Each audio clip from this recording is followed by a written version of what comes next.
Пацо,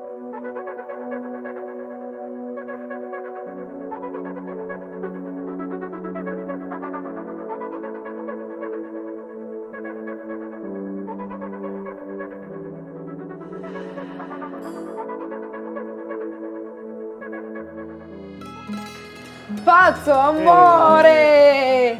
Много се радвам да те видя. Слагаме пресилките и към кухнята. Айде тогава.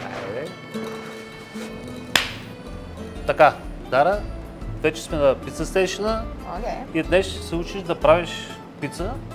Все пак е Свети Валентин. Чакай малко, ти знаеш ли защо е Свети Валентин? Откъде произлиза въобще тая легенда? Не. Свети Валентин е бил свещеник, но понеже тогава религията е била забранена, християнската, всичко, което той е вършил като бракосъчетание, е извършвал тайно. И всички двойки, които е бракосъчетал, са радвали на най-дълъг семейен и щастлив живот. Окей, ами да го честваме с пица тогава. Така, най-важното за пица кое е? Тестото? Тестото е много важно. Брашното. Защо брашното? Защото брашното е основният продукт в едно тесто. Другото важно кое е? Водата и маята или кваса. Нашите пици ги правим с квас, понеже ферментацията е много по-бавна и когато едно нещо се развива много по-бавно, вкусовите ароматите са по-дълготрайни. И най-важното, което и за теб ще свърши работа, понеже си много заеда, за да имаш по-дълго време тесто вкъщи да запазено, качествено, използваш винаги квас. Тогава дрожжите се разтварят по-бавно и така тестото издържа за повече от седмица. И винаги имаш на разположение едно тесто, хем ти си окей, хем... Аз имах едни дрожжи от нас, в хладилника ги държах 3 месеца и му хлясаха накрая, но ще се опитам така по-набързо, да не съм чак толкова заед 3 месеца да те трябва да се подхранват, това е най-важно. Окей, а водата трябва ли да е светена вода или може да се обикновена? Водата трябва да е на определена температура, значи тя трябва да е не повече от 20-22 градуса, защото когато се меси тестото, се получава това триене, то дига температурата и когато е над 24, тогава се развива много бързо тая ферментация. За да забавим тая ферментация, използваме, даже някъде се използва и ледена вода. Ако искаш да я направиш, примерно за днес за вечерта, използваш топла вода. Ако искаш да имаш тесто запас, използваш винаги ледена вода. Слагаш си лед, вода и от тая вода вече използваш. И винаги най-важното, което да знаеш е съотношението ти е 1, 2, 3. Едно ти е маята или дрожжите, 2 ти е водата и 3 брашното. Сега е вече време да ти покажа на практика.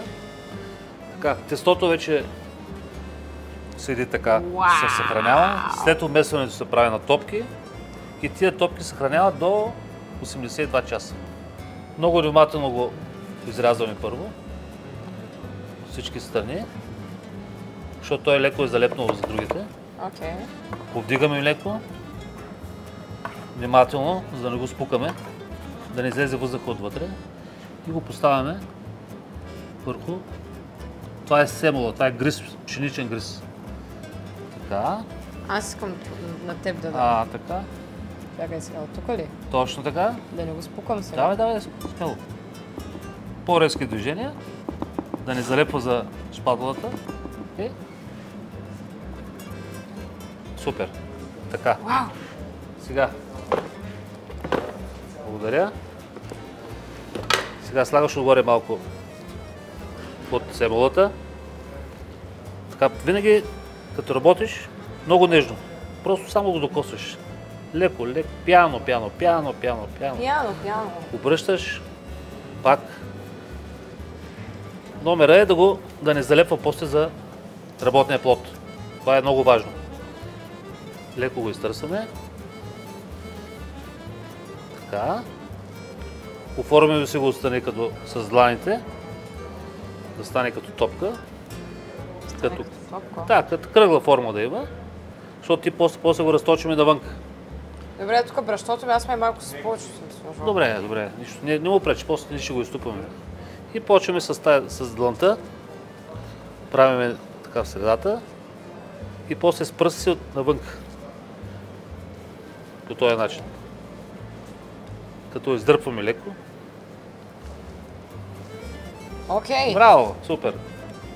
Щом сме разточили тестото достатъчно, вече на дъното на пицата слагаме първо доматения сос.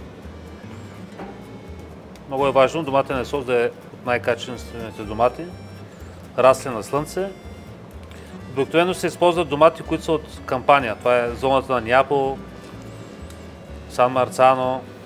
Сан Марцано, да. След това идва ред на Чакай. така. Ще да пробвам първо. И после с... Първо изсипваш, така, и после с долната част, облата на черпака, на мандолината. Добре. Така. Го Обаче разсъваш малко равномерно. съразмерно стана, но... Така. Идва ред на моцарелата. Добре. Така. Много е важно моцарелата да е от висококачествено мляко. Най-хубавите пици стават с биловска моцарела, Да. пак от зоната на Кампания, на Неапол. Така. Може да не е напълно запълнена, защото тя като се разтопи, Така как е? точно така. Добре. Още малко, ние Още. обичаме. Умпо. Може още Умпо. малко. Айде, помпо. Умпо. Компот. Така, сега ще сложим малко силек. А може ли пармезан да сложим? Или накрая? Пармезан може, но няма да е оригинал. Не, може, защото да не можеш. Всичко може да сложиш, каквото ти харесва. А на нас тогава, освен. А на нас не. Добре. Да ти сложим много. Айде още Айде, малко още много. от мене. Така. И това е вече тая пица готова за печене, но понеже е Свети Валентин, Окей. нали, се разбрахме, така, трябва да предадем формата на сърце. Значи за случая леко удължаваме долния край. Тук с показалица свиваме леко тестото, симетрично, така, по този начин. И другия момент е вече с лопатата за печене и за обръщане. След като сложим пицата върху нея, така, може леко да се набръшни, да не залепва, леко се помага с ръка. Което малко така особено изглежда в момента, но trust the process, казват хората. Да. Давай. И сега какво правя? Слагаш и леко издърпваш. Окей, това е. Добре. Така, последни штрихи. Какво правим? Може да сложим босиличе, да е по-свежо. Така. Леко ги оформяме. Малко зехтин, екстра вържен за разкош, Добре. за вкус. И понеже любимата ми съставка е бората, добавяме една бората. Така. И за мен една брата. Как е? Сърце ли е това? Сърце, да. Ма да нещо да ни направи. Няма проблем. Страх ме. Давай. По средата. Готово. Уху! Малко зехтин отгоре. Заповядай. Перфектно. Добре. Браво. Така. Днеска съм много щастлив, че те научих да готвиш с любов на празника на любовта и това е за теб. Надявам се така да си остане традиция всеки път да готви с Си любов. занесеш любовното творение в къщи. Ти знаеш на кого. Знам на кого, добре. Добре. Носим го, защото той много обича, така че се надявам да е щастлив от това, което сме направили днеска. Добре. Той ще бъде много благодарен. Надявам се. Така, как го слагам? Така. Така и си го намесвам. Ето. За рецептата му кажи да ми се обади.